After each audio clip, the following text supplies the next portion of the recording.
రసమయ ధూమ్ధాం చేసి యావత్తు తెలంగాణలో ప్రజల్ని కదిలించి మన ఉద్యమ నేపథ్యంలో తెలంగాణ రాష్ట్రం సాధించుకున్న దాంట్లో ఒక గొప్ప కళాకారుడు. మిత్రులారా, ఈ ఎన్నికలు చాలా ప్రాముఖ్యతతో కూడుకున్న ఎన్నికలు. నేను మొన్న నామినేషన్ వేసిన తర్వాత పత్రికా మిత్రులు అడిగినారు, సార్ ఇది ఢిల్లీలో బీజేపీ కాంగ్రెస్ వాళ్ళు లేదా హైదరాబాద్ లో రాష్ట్రంలో కాంగ్రెస్ పార్టీ అధికారంలో ఉన్నది, మరి మీరు ఎటువైపు ఎందుకు గులాబీ జెండా వాళ్ళని గెలిపించుకోవాలి లోక్సభకు అని అడిగినారు. నేను చెప్పినా ఇది కొత్త ప్రశ్న కాదు, పాత ప్రశ్ననే. 2001లో మేము గులాబీ జెండా పెట్టినప్పుడు ఆనాడు ముఖ్యమంత్రి చంద్రబాబు నాయుడు, తెలుగుదేశం పార్టీ, ప్రతిపక్ష పార్టీ అయినటువంటి కాంగ్రెస్ పార్టీ నాయకుడు రాజశేఖర రెడ్డి ఇద్దరు కూడా ఎగతాళి చేసిండ్రు. ఎట్లొస్తుంది తెలంగాణ? ఢిల్లీలో 270 ఎంపీలు ఉంటేనే తెలంగాణ వస్తుంది కదా, తెలంగాణలో 17 మంది ఎంపీలు టీఆర్ఎస్ వాళ్ళు గెలిచినా ఎట్లొస్తుందని చెప్పి పెద్ద ప్రశ్న అడిగినట్టు అడిగినరు, మమ్మల్ని అవమానపరిచిండ్రు. కానీ మేము 5గురమే గులాబీ జెండా మీద గెలిచి ఢిల్లీలో పోయినాం. 2004లో మేము ఢిల్లీలో 32 రాజకీయ పార్టీలను ఒప్పించినాం. తెలంగాణకు సానుకూలంగా లేఖ రాపించినాం. తెలంగాణ రాష్ట్రం ఇస్తామని చెప్పి ప్రధానమంత్రితో ఒప్పించినాం. రాష్ట్రపతి ఉపన్యాసంలో చెప్పించినాం. ఉద్యమం నడిపినాం. సోనియా గాంధీ ఇవ్వనంటే కూడా 5గురం ఎంపీలము కొట్టాడి తెలంగాణ సాధించడం అని చెప్పడం జరిగింది. మిత్రులారా, మీ దీవెన వల్ల నేను 5 ఏళ్ళు ఎంపీ వచ్చిన, తెలంగాణ వచ్చిన తర్వాత ఎంపీగా గెలిచిన, కరీంనగర్ కి 1000 కోట్లతో ఇలా స్మార్ట్ సిటీ చేపించిన నేను. కరీంనగర్ నుండి హైదరాబాద్ కి నేరుగా రైల్వే లైన్ వేయించడం. ఇలా కరీంనగర్ నుండి వేములవాడ మీకెళ్ళి, సిరిసిల్ల మీకెళ్ళి, సిద్దిపేట మీకెళ్ళి హైదరాబాద్ పోయే రైలు సిద్దిపేట దాకా వచ్చింది. ఇలా హైదరాబాదు నుండి మన ఏదైతే రాజీవ్ రహదారి ఉన్నదో అది గొప్ప జాతీయ రహదారిగా మార్చాలి అని చెప్పి కొట్లాడినాం. పార్లమెంట్ లో తెలంగాణ ప్రజల సమస్యల కోసం కొట్లాడినాం. మన గోదావరి నది పైన నీళ్ల కోసం, మన హక్కుల కోసం కొట్లాడినాం. కృష్ణా నదిలో మన హక్కుల కోసం కొట్లాడినాం. మనకు రావాల్సిన కరెంటు ఎంత రావాలే, మాకు ఎందుకు రాదు అని చెప్పి కొట్లాడినాము. ఎలా ఉత్పత్తి కేంద్రాలు, కరెంటు తయారు చేసే ఉత్పత్తి కేంద్రాలు ఎలా కట్టుకున్నాం. అందుకోసమే తెలంగాణ సామాన్య పేద ప్రజల కోసం ఢిల్లీలో కొట్లాడాలంటే, తెలంగాణ ప్రజల సమస్య కోసం పరిష్కారం కావాలంటే గులాబీ జెండా ఎంపీలు ఇలా ఢిల్లీలో ఉండాలి అని చెప్పినాం. ఆ విధంగా పనిచేస్తాం.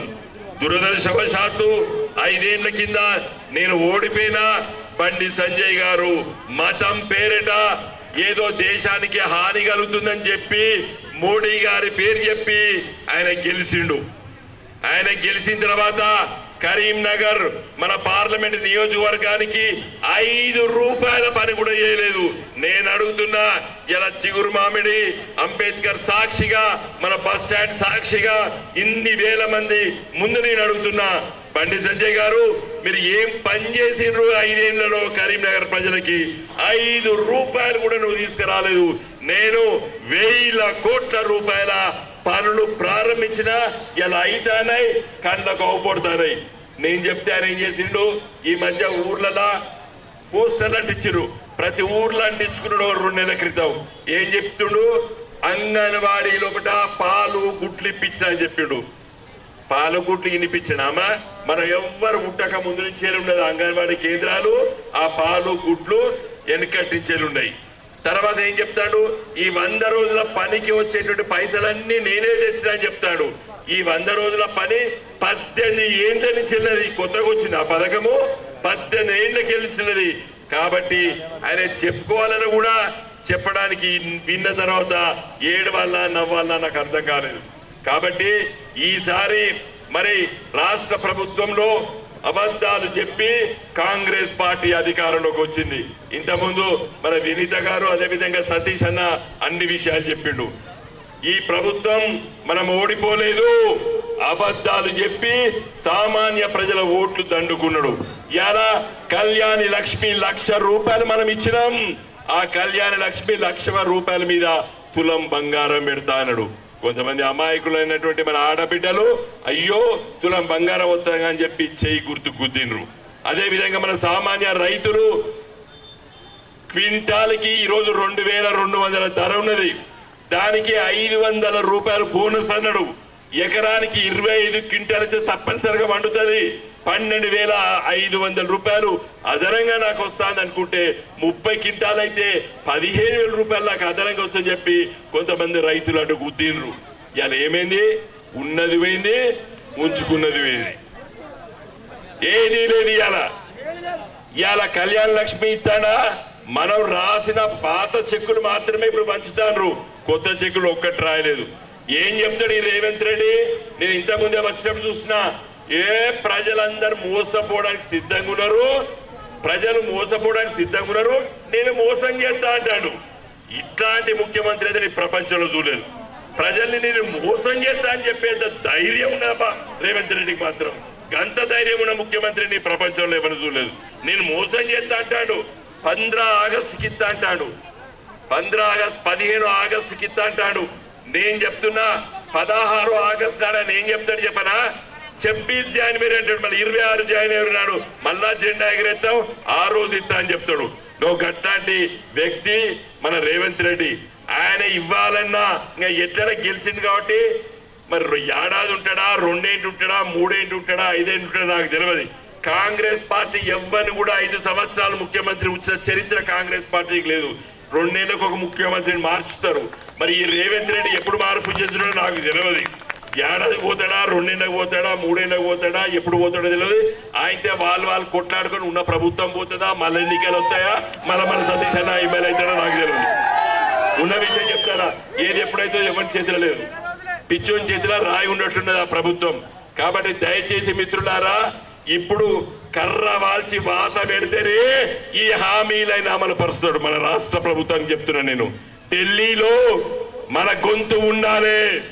రేపు మన కరీంనగర్ అభివృద్ధి చేయాలంటే మీ వినోదన్న ఢిల్లీలో పార్లమెంట్ లో గొంతు ఇచ్చుకొని మాట్లాడి కొట్టాడి మన తెలంగాణ కోసం పని చేసేటువంటి వ్యక్తి నేను.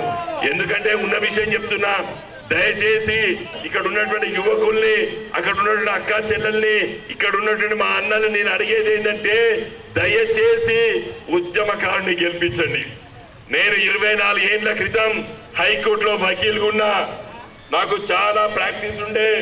కేవలం తెలంగాణ కోసం ఏముండే ఆ రోజు, ఏ రోజు పత్రిక చూసినా ఎక్కడో దగ్గర రైతులు ఆత్మహత్యలు పడేది. వారం రోజుల చూస్తే యువకుల్ని నక్సలైట్ల పేరిట పోలీసులు కాల్చి చంపేది. ఇంకొక రోజు పేపర్ చూస్తే ఈ నక్సలైట్ పోలీసు పై దాడి చేస్తే పోలీసులు చచ్చిపోయేది.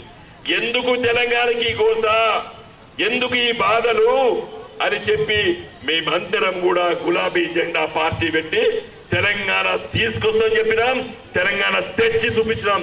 24 గంటల కరెంట్ ఇస్తామని చెప్పినాం, 24 గంటల కరెంట్ ఇచ్చినాం. నీళ్లు తీసుకొస్తామని చెప్పినాం, నీళ్లు తీసుకొచ్చి చూపించినాం. ఇలా నీళ్లు ఎందుకు కరువు అయినామా? ఇది కాంగ్రెస్ తెచ్చిన కరువు, నిజమైన కరువు కాదు. మొన్న కేసీఆర్ గిట్ట ముఖ్యమంత్రి అయి ఉంటే 5వ తారీఖు నాడు ప్రమాణ స్వీకారం చేసు, డిసెంబర్ నాడు 6వ తారీఖు నాడు హెలికాప్టర్ లో మేడిగడ్డ దగ్గర పోవు, ఆ 2 పిల్లలు కుంగిన దగ్గర ఒక కాఫర్ డ్యామ్ కట్టించు, నెల రోజుల కంప్లీట్. గోదావరిలో నీళ్ళన్నీ కూడా సముద్ర పాలైన ఈ రేవంత్ రెడ్డి తెలివి తక్కువ పని వల్ల ఆ నీళ్ళని కూడా తీసుకొచ్చి మిడ్మానేలో నింపు. ఇలా మీ చెరువులు కుంటలలో పుష్కలంగా నీళ్లుండి ఇలా మీ 2వ పంట చివరి తడి సక్కంగా రాక చాలా అన్యాయంగా మన రైతాంగం పంట పండించుకోలేకపోయారు. ఇలా చెరువులలో చేపలు కలకలలాడేది. నేను ముదిరాజ్ సోదరులు అన్నారు, అన్నా వచ్చే సంవత్సరం ఎట్లా అంటే చేపలు ఎక్కడా పండుతాయి, చేపలు వేసుకోలేము, నీళ్లు ఉండవు. ఈ దరిద్రపు కాంగ్రెస్ పార్టీ ఈ కరువు మన మీద రుద్దింది. ఇది కరువు కాదు, మంచి వర్షాలు పడ్డప్పుడు కూడా చాతగాని తనం వల్ల ఈసారి కాంగ్రెస్ పార్టీ నీళ్ళు ఇవ్వలేకపోయింది. దయచేసి మిత్రులారా, ఇక మీ సైదాపూర్ మండలం పోవాలి కాబట్టి నేను కోరుతున్నాను ఏంటంటే, రసమయ్య చాలా విషయాలు మీ ముందు మాట్లాడతారు. నేను కోరేది ఏంటంటే, మీరు ఓటేసి ఈసారి గులాబీ జెండాలను కారు గుర్తుపై ఓటేసి ఢిల్లీకి పంపియండి. మెడలు వంచి మన కరీంనగర్ అభివృద్ధి కోసం నేను 24 గంటలు 365 రోజులు పనిచేస్తా. ప్రతి సంవత్సరము 5 ఏళ్ల వరకు మీకు నేను మన కరీంనగర్ ని అభివృద్ధి చేసి చూపిస్తా చెప్తున్నా. ముఖ్యంగా యువతరానికి ఈ రోజు హైదరాబాద్ లో దాదాపు 30-40 లక్షల మంది వేరే రాష్ట్ర పిల్లలు పనిచేస్తున్నారు. మన పిల్లలు దొరకకపోవడానికి కారణం ఏంటంటే, వాళ్ళకు నైపుణ్యత కేంద్రాల వల్ల వాళ్ళు చేయలేకపోతున్నారు. అవన్నీ కూడా నేను పెట్టిస్తాను, మీకు నేను హామీ ఇస్తాను. 24 గంటలు మీతో ఉంటానని తెలియజేస్తూ సెలవు తీసుకుంటూ, జై తెలంగాణ.